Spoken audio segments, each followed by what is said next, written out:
નમસ્કાર, playground the sport શોની અમારી વિશેષ રજૂઆત યુવા આઈપીએલ 2024માં હું શિવાની આપ સૌનું સ્વાગત કરું છું.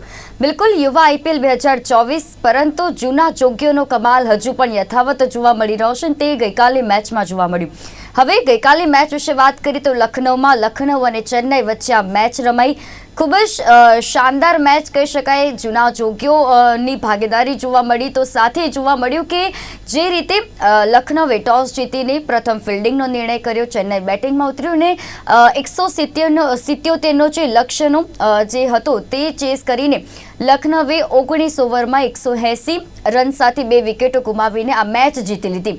આ મેચમાં ભાગીદારી પણ જોવા મળી, ચોગ્ગા છગ્ગાની રમઝટ જોવા મળી અને સાથે જે રીતે ધોનીની કમાલ જોવા મળી. યલો આર્મીને ફરી એક વખત ધોનીએ ખુશ કરી દીધા. ત્યાંના પ્રેક્ષકોના જે ધોનીના રમવાની રાહ જોતા હતા તે પણ ગઈકાલની ઈચ્છા પણ પ્રેક્ષકોની પૂરી થઈ. તો આ મેચ વિશે વિશેષ ચર્ચા કરીશું. આ મેચમાં જોડાઈ ગયા છે આ વિશે માહિતી આપવા માટે અમારા સ્પોર્ટ્સ એક્સપર્ટ અશોક મિસ્ત્રી. અશોકજી, આપનું સ્વાગત છે.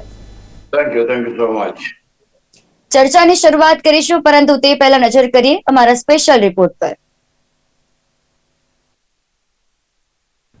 ગઈકાલે લખનૌમાં રમાયેલ આઈપીએલ 2024ની 34મી મેચમાં લખનૌએ ચેન્નઈ સુપર કિંગ્સને 8 વિકેટે હાર આપીને સતત 2 મેચોની હારનો સિલસિલો તોડ્યો હતો. લખનૌએ ટોસ જીતીને પ્રથમ ફિલ્ડિંગનો નિર્ણય કર્યો હતો અને ચેન્નઈને બેટિંગમાં ઉતાર્યું હતું. રચિન બીજી જ ઓવરમાં મોહસિનની પ્રથમ ઓવરના પ્રથમ બોલે જ ક્લીન બોલ્ડ થતાં ચેન્નઈ બેકફૂટ પર આવી ગયું હતું.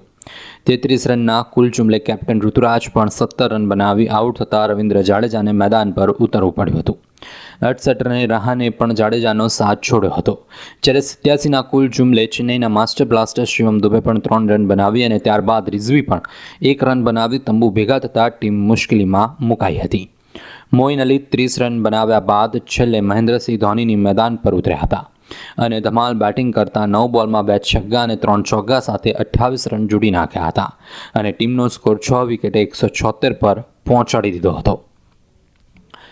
177ના લક્ષ્ય સાથે રમવાનું શરૂ કરતા કેએલ રાહુલ અને ડીકોક બંને સાવચેતીપૂર્વક બેટિંગ કરીને પ્રથમ વિકેટની ભાગીદારીમાં 134 રન ઉમેર્યા હતા અને 19 ઓવર્સમાં 2 વિકેટે 180 રન બનાવી મેચને જીતી લીધી હતી.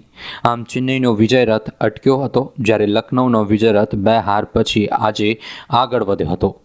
2 પોઈન્ટ સાથે લખનૌની ટીમ હવે 8 પોઈન્ટ સાથે 5મા ક્રમે છે.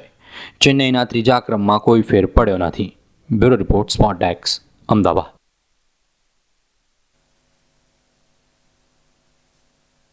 તો બિલકુલ લખનૌમાં મેચ રમાઈ. આ મેચ વિશે આપણે આજે ચર્ચા કરીશું. અશોકજી, લખનૌ અને ચેન્નઈની આ મેચ રમાઈ, કેવી રહી મેચ આપની દ્રષ્ટિએ? ચેન્નઈ અને લખનઉ આમ તો બંને સારી ટીમો છે. ચેન્નઈ પાસે આપણને એવી અપેક્ષા હોય કે દરેકે ચેન્નઈ જીતે, એ શક્ય નથી બનતું. પણ જે પ્રકારની ગેમ થઈ અથવા તો જે પ્રકારની બેટિંગ જોવા મળી અથવા તો જે રીતે આપણે યુવા આઈપીએલ ચોક્કસ અને ટાઇટલ તો આપ્યું છે આપણે કાર્યક્રમને, અને એ જોઈને ટાઇટલ આપ્યું હતું કે ચલો ભાઈ નવા કેપ્ટન આવે છે, હાર્દિક પંડ્યા મુંબઈમાં આવે છે, ચેન્નઈમાં ઋતુરાજ ગાયકવાડ આવે છે. પણ હજુ ચેન્નઈ સુપર કિંગ્સની જે ટીમ છે એ ટીમ હજુ પણ જૂના ખેલાડીઓ અથવા તો સિનિયર ખેલાડીઓ પર દારો મદાર રાખે છે અને એ દારો મદાર સફળ થાય. ગઈકાલની મેચનું સૌથી મોટું પાસું એ છે, Ravindra Jadeja senior most man, 1 રમે 57 રન માર્યા. ત્યાર પછી તમારી પાસે મોઇન અલી, એ બી એક સિનિયર મોસ્ટ ખેલાડી, એ તમારી પાસે 30 રન બનાવ્યા. ત્રીજો સિનિયર મોસ્ટ ખેલાડી મહેન્દ્રસિંહ ધોની, એ પણ જોરદાર 28 રન બનાવ્યા. તો ગઈકાલે જોવા જઈએ તો ચેન્નઈ સુપર કિંગ્સના નો જે સ્કોર થયો એની અંદર મોટાભાગના સ્કોર રાણે 36 રન એને બનાવ્યા. તો રાણે, ત્યાર પછી મોઇન અલી, ધોની અને જાડેજા, આ 4ના સ્કોરને કાઢી નાખો તો સચિનનો 0 છે, ઋતુરાજના 17 છે, શિવમના 3 છે અને રિઝવીનો 1 છે. એનો અર્થ એ થયો કે 90% સ્કોરિંગ આ સિનિયર ખેલાડીઓએ કર્યું છે, જે રાણે છે, મોઇન છે, ધોની છે અને જાડેજા છે. એટલે આ ટીમ હજુ પણ પોતાના સિનિયર ખેલાડીઓ ઉપર જબરજસ્ત દારોમદાર રાખે છે અને એમના સિનિયર ખેલાડીઓ એટલું શાનદાર પ્રદર્શન પણ કરીને આપે છે. બીજી સૌથી મહત્વની વાત એ થઈ કે તમે ક્યારે સેટલ થઈ શકો. તમે એક બેટ્સમેન તરીકે જયારે ફોર્મમાં ના હો, તમારી ઇનિંગ સારી ના જતી હોય, when you are facing problem, તો એ વખતે તમને લો સ્કોરિંગ મેચ જયારે મળે અથવા તો ટાર્ગેટ નાનું મળે તો તમને એમ થાય કે હવે આપણે આમાં એસ્ટાબ્લિશ થઈ શકીશું. તો સિમિલર વે કેએલ રાહુલ અને ડિકોક they are failed in the hall series. કદાચ એકાદ વાર રમ્યા છે, 2 વાર રમ્યા છે, પણ ક્યાંક ને ક્યાંક મોટાભાગની મેચોમાં આ કોમ્બિનેશન નિષ્ફળ ગયું. They were not able to deliver the goods. ગઈકાલે આ બંને જણા, કારણ કે તમારી પાસે ટેન્શન નહોતું, 177 રન જ કરવાના હતા. The target was not big. એટલે તમારે પર ઓવર 15 રન બનાવવાના છે એવું ટાર્ગેટ લઈને ચાલવાની કોઈ જરૂર નથી. You settle down. તમે સેટલ થયા, સારી રીતે રમ્યા, ધીમે ધીમે પેલું સ્કોરિંગ શરૂ કર્યું, ત્યાર પછી ફાસ્ટ પણ રમ્યા, અને then you are back in the saddle, back in the game. એટલે અહીંયા આગળ જે ડિકોક અને રાહુલની 90 બોલમાં 134 રનની જે ભાગીદારી થઈ એ મારી દ્રષ્ટિએ લખનઉ માટે સર્વાધિક કહી શકાય. સર્વાધિક in the sense, not in terms of numbers. ખાસ કરીને હવે જે મેચો આવશે, સેકન્ડ ફેઝ જ્યારે શરૂ થશે, it's going to be tough encounters. અને એ વખતે તમારા ટોચના 2 બેટ્સમેન જો ફોર્મમાં ના હોય તો ટીમને ઘણું મોટું નુકસાન થાય છે. તો જો લખનઉ સુપર જાયન્ટ્સ જો એમ કરતી હોય કે અમારે ટોચની 4 ટીમોમાં સ્થાન પામવું છે તો એના ઓપનિંગ બેટ્સમેનો રમવા જોઈએ. ગઈકાલે આ ખેલાડીઓ બરાબર ટચમાં આવી ગયા.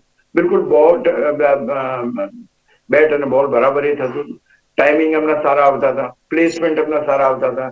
તો ક્યાંક એક કોન્ફિડન્સ આવી ગયો કે ના, અમે રમી શકીએ છીએ.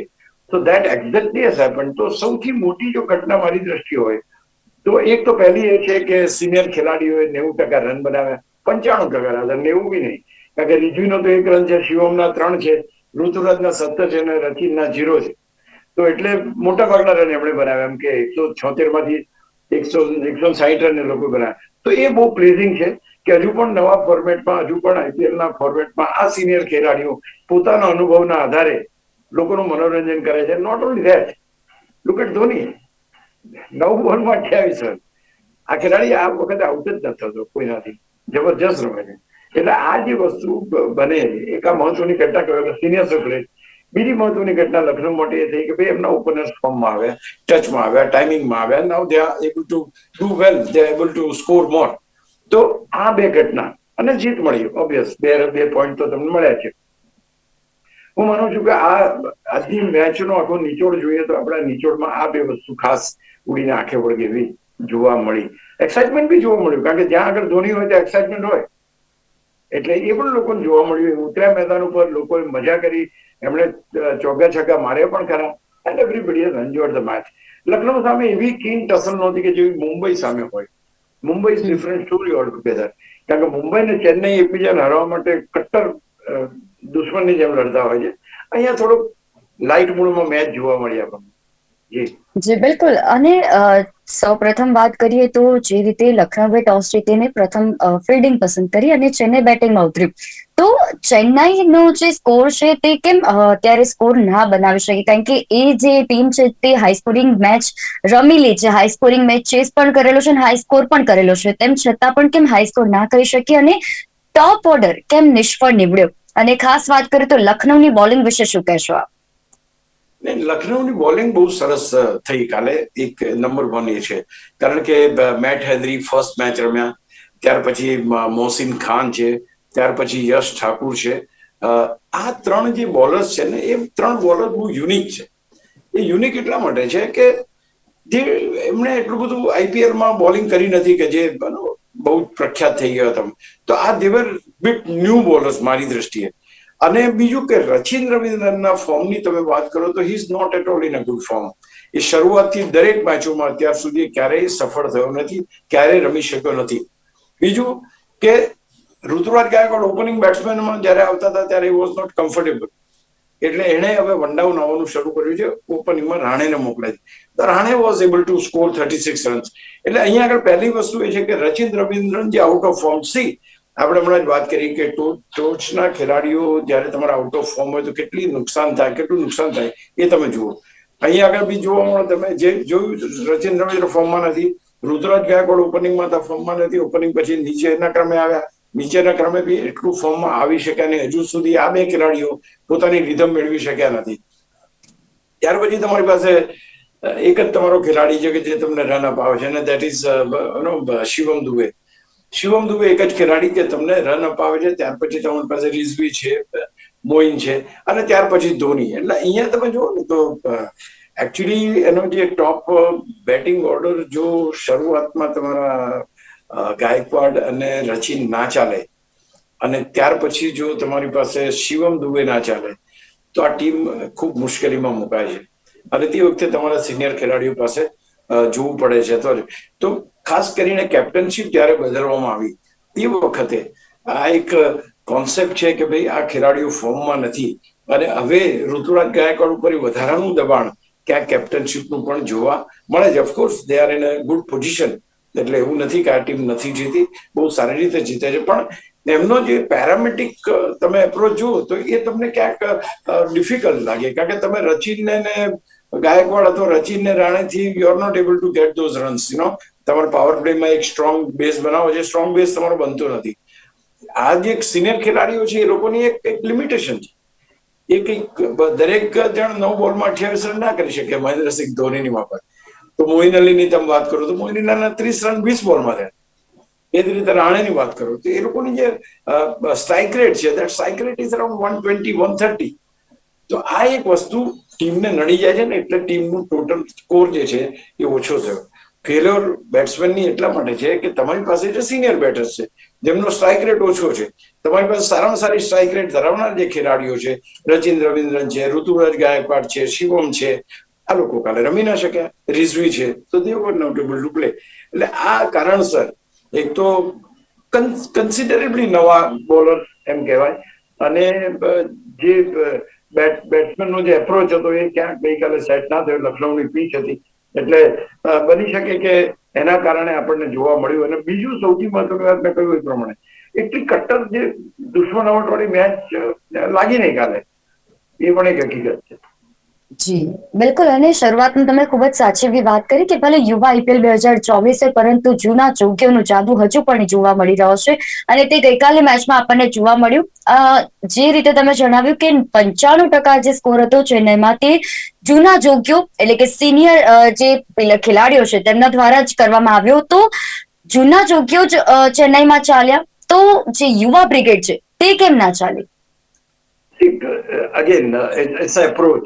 તમે રચિન રવિન્દ્રની વાત કરો તો દેટ હવે તમારી આટલી એક્યુરેટ બોલિંગ આવશે, that was right on this terms. બિલકુલ થોડીક એને યોર્કર નાખવાનો ટ્રાય કર્યો એટલે સ્ટ્રેટ બોલ નીકળી ગઈ, અને that main has played over અને ક્લીન બોલ્ડ થયા. એટલે એક સૌથી મોટી વાત તો એ છે કે રચિન રવિન્દ્રન ફોર્મમાં નથી અને ઋતુરાજ ગાયકવાડ ફોર્મમાં નથી. આ બંને ખેલાડીઓનું ફોર્મમાં ન હોવું એ ટીમ માટે સૌથી મહત્વનું અને સૌથી ખતરનાક બાબત છે. કારણ કે તમારી પાસે એક જ જો તમે શિવમને લઈને ચાલતા હો કે મેચો જીતી જશો તો એ શક્ય નથી. એટલે હું માનું છું કે આ એક વસ્તુ બહુ મહત્વની બને છે કે તમારી પાસે ઓકે સિનિયર ખેલાડીઓ રમે છે અને they are doing good job, but કહેવાનો તાત્પર્ય છે કે આ 3 ખેલાડીઓ પાસેથી તો અપેક્ષા ચોક્કસ રાખવી જ પડે તમારે, અને દે હેવ ટુ પ્લે. અહીંયા આગળ જે પરિસ્થિતિ છે સિનિયર ખેલાડીઓની રમવાની, મેં કહ્યું એ પ્રમાણે you don't get that required run rate. તમે જો એમ કહેતા હોય કે આટલી સ્ટ્રાઇક રેટથી રન બનવા જોઈએ તો આટલી સ્ટ્રાઇક રેટથી રન બનતા નથી, તો આ એક પરિસ્થિતિમાં મુકાય છે ટીમ. એટલે હું માનું છું કે આનંદ પર થોડું વર્કઆઉટ કરશે. એક બીજો નવો ખેલાડી ઉમેરવાની વાત તો ચાલી રહી છે. લેટ્સ સી આગળ ઉપર શું થાય છે. જી બિલકુલ. અને હવે ખાસ વાત કરીએ MS ધોનીની, તો MS ધોની સતત ચર્ચામાં જોવા મળ્યા છે. અને યલો આર્મીની વાત કરીએ તો કેમ યલો આર્મી દરેક મેદાને જોવા મળે છે? આ તો બહુ એવો સવાલ છે કે જે સવાલનો જવાબ લગભગ એ વ્યક્તિ પણ, જો ધારો કે લખનઉ સુપર જાયન્ટ્સનો બી કોઈ ચાહક હશે તો એ પણ યલો જર્સી પહેરીને મેદાન ઉપર જાય છે. આ એક લેજન્ડને એક સેલ્યુટ છે કે મહેન્દ્રસિંહ ધોની જે રીતે એનું કેરેક્ટર એને આખું પોર્ટ્રે કર્યું છે ઇન ફ્રન્ટ ઓફ ધી એના ચાહક વર્ગ પાસે, કંઈક અલગ જ પ્રકારનો છે. અને એટલા માટે અલગ પ્રકારનું જોવા મળે છે કે ભાઈ they wanted to see Dhoni. બધાને એમ બી થાય છે કે કદાચ ધોનીની આ છેલ્લી મેચ હશે તો, છેલ્લી ટુર્નામેન્ટ હશે તો, આવતા વખતે કદાચ ધોની મેદાન ઉપર જોવા નહીં મળે તો આપણે છે back of the mind. Even ગયા વખતે બી એ સ્થિતિ હતી, બટ હી હેઝ પ્લેડ. અને હજુ તો જે રીતે છગ્ગા મારે છે, જે રીતે ચોગ્ગા મારે છે, જે રીતે રનિંગ બિટવીન વિકેટ કરે છે, હવે તો લોકો એમ કહેવા લાગ્યા છે કે વર્લ્ડ કપમાં તમે ધોનીને રાખો વિકેટ કીપર. હવે પરિસ્થિતિ બદલાઈ ગઈ છે. તો આ પણ વાત આવે છે. ખેર, એ તો થવાની શક્યતા બહુ ઓછી છે, પણ અહીંયા આગળ તમે જોવા જાઓ, the way he is playing, the way he is connected with the crowd. થોડા દિવસ પહેલાની વાત છે, તો કદાચ તમે જોયું પણ હશે, મેદાન ઉપર ઉભા હતા મહેન્દ્રસિંહ ધોની અને હેલ્મેટ પહેરીને ઉભા હતા. તો કોઈ પ્રેક્ષકોમાંથી બોલ્યું કે ધોની હેલ્મેટ નિકાલો, and immediately he took off the helmet so that people can watch his face. This is called Dhoni. એટલે આ વસ્તુ બહુ ગમે. જે કેપ્ટન હતા ત્યારે તો definitely any style of functioning અલગ હતી. એ કોઈ થોડો મોબાઈલ ફોન સાથે રાખતા નથી ફોર યોર કાઇન્ડ ઇન્ફોર્મેશન. એ પોતાના રૂમના બારણા હંમેશા ખુલ્લા રાખે છે ફોર ધ પ્લેયર્સ. આ બધી વાતો તો આપણે સાંભળેલી છે. પણ અહીંયા આગળ એની પર્સનાલિટીને ડેવલપ કરવામાં અથવા તો પર્સનાલિટીને લોકો સાથે કનેક્ટ કરવામાં મહેન્દ્રસિંહ ધોની અત્યારના ક્રિકેટરમાં આ માત્ર એક જ ખેલાડી છે જેને રિસ્પેક્ટેડ ખેલાડી તરીકે જો. વિરાટ કોહલીની લોકચાહના બહુ છે, આઈ એગ્રી વિથ યુ. પણ એ તમે એમ કહો, કોઈ કહે કે તમે હેલ્મેટ કાઢી નાખો ને વિરાટ કોહલી હેલ્મેટ કાઢી નાખે, એવું બને નહીં. તો ક્યાંક આ એક લોકપ્રિયતા છે એની. અને એ તમને નોટ ઓનલી ધેટ, જ્યાં જ્યાં મહત્વની મેચો હશે ત્યાં ત્યાં આ લોકપ્રિયતા સામેની ટીમને નડે. ગયા વખતે જયારે ફાઇનલમાં હારી ગયા ત્યારે હાર્દિક પંડ્યાએ જ કીધું ગુજરાત ટાઇટન્સ હારી ગઈ ત્યારે કે ભાઈ અમે શું કરીએ, અમે તો ટી શર્ટ વેચ્યા હતા બધાને, પણ તે છતાંય લોકો તો યલો ટી શર્ટ પહેરીને ગ્રાઉન્ડમાં આવ્યા. મેચ હતી ગુજરાત ટાઇટન્સ અને ચેન્નઈ સુપર કિંગની, પણ તમને yellow army Narendra Modi stadium પર દેખાય. તો આ લોકપ્રિયતાને કઈ કરી ના શકીએ એમ. અને એમના જયારે પત્રકાર પરિષદમાં જયારે મેં વાત કરી એમના સીઓ ને કે ભાઈ કે sir, even I am fan of Dhoni, હું પણ એમનો ફેન છું, એટલે હું આમાં કઈ કરી શકું નહીં. આ એક લોકપ્રિયતા એની સાથે ચાલવાની છે. તો હું માનું છું કે દેટ ઇઝ લેજન્ડ છે, લેજન્ડ રિસ્પેક્ટ છે.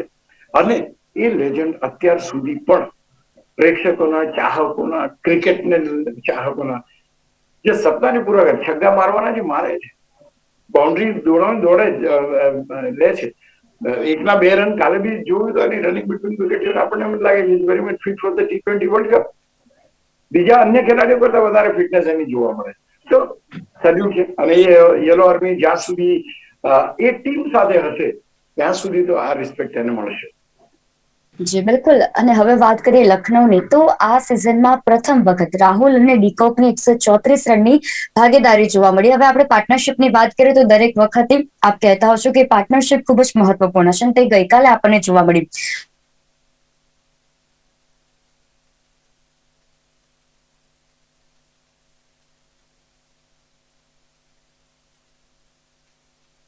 તો 35 રન માર્યા, પાર્ટનરશિપ બની.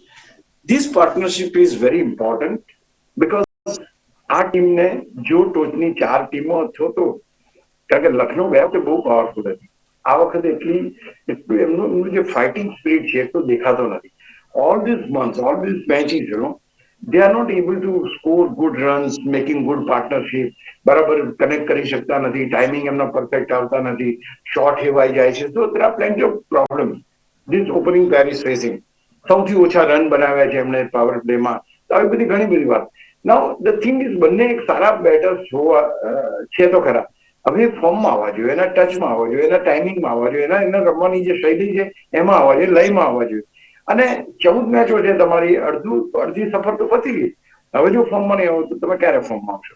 તો સૌથી મહત્વની વાત છે કે આ બંને ખેલાડીઓ જે રીતે રમે છે, જે રીતે ફોર્મમાં આવ્યા ગઈકાલે, એ ક્યાંક ને ક્યાંક લખનઉ સુપર કિંગ્સ માટે કાલની મેચ હું માનતો નથી એટલી બધી ડુ એન્ડ ડાઈની સ્થિતિ હતી, પણ હવે પછીની જે મેચો છે એ મેચો કપરી આવશે, ટીમો મજબૂત આવશે, ટીમો જબરી આવશે, ફાઇટ કરશે, કારણ કે પેલી ટીમ પણ એક્ઝિસ્ટ કરવા માંગતી હોય.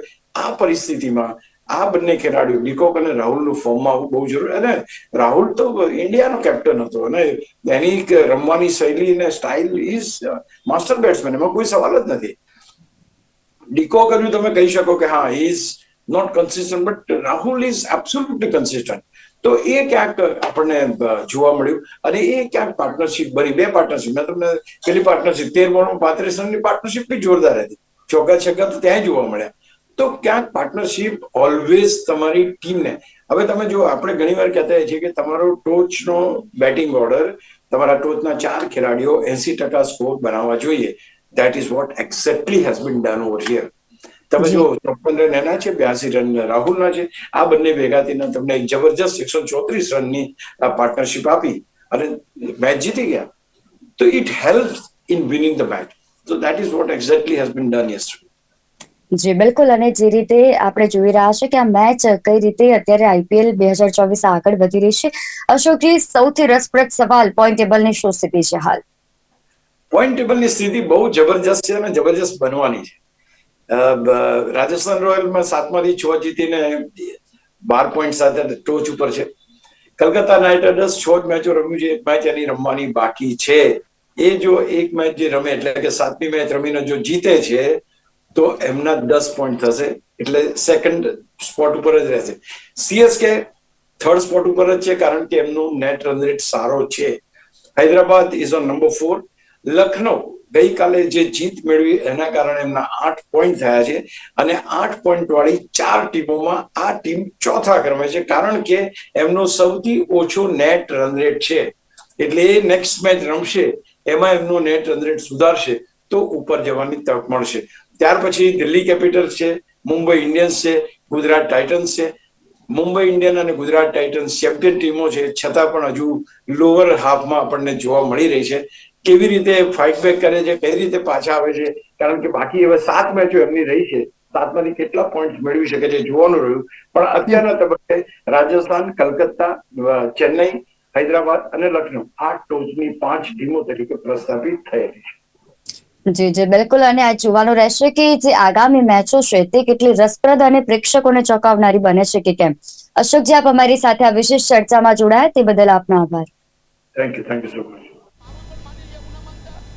તો હાલ અમારી વિશેષ રજૂઆત યુવા આઈપીએલ 2024માં બસ આટલું જ. સાંજે મળીશું 35 કલાકે. ત્યાં સુધી રજા આપશો. નમસ્કાર.